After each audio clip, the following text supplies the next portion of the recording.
જો તમે પણ મિત્રો આ વેકેશનમાં દ્વારકા બાજુ ફરવા આવવાના હોય ને તો સરસ એક જગ્યા તમને બતાવું છું। દ્વારકાથી અંદાજિત 22 થી 23 કિલોમીટરના અંતર પર દ્વારકાથી જો તમે સોમનાથ બાજુ એ બાજુ જતા હોય ને તો ત્યાં તમને જોવા મળશે મિત્રો કાચબા ઉછેર કેન્દ્ર, જ્યાં મિત્રો જગ્યાનું નામ છે ઓખામડી। ત્યાં સરસ મજાનું આ પ્રમાણેનું આખું જગ્યા વિકસાવવામાં આવી છે અને કાચબા ઉછેર કેન્દ્ર છે।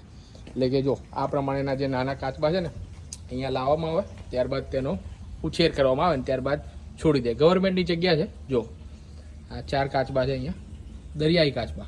આ કાચબા ઉછેર કેન્દ્રના ટાઈમિંગની મિત્રો વાત કરીએ ને તો સવારે 8 વાગ્યાથી લઈને 1 વાગ્યા સુધી તમે વિઝિટ કરી શકો છો અને બપોરે મિત્રો 3 વાગ્યાથી લઈને રાત્રિના 7 વાગ્યા સુધી તમે આ જગ્યાને વિઝિટ કરી શકો છો।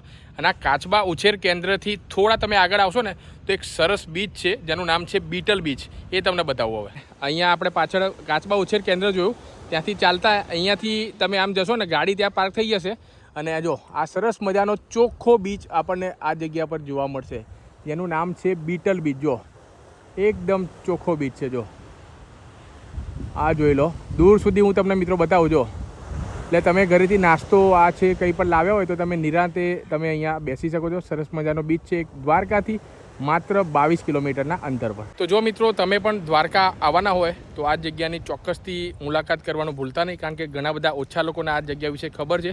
એક્ઝેક્ટ લોકેશન મિત્રો તમે ગૂગલ પર સર્ચ કરશો ને ઓખામડી વિસ્તાર કહેવાય છે અને બીટલ બીચ, જ્યાં તમને કાચબા ઉછેર કેન્દ્ર અને આ સરસ મજાનો સુંદર બીચ છે જોવા તમને મળી જશે। તો ચોક્કસથી મુલાકાત કરવાનું ભૂલતા નહીં।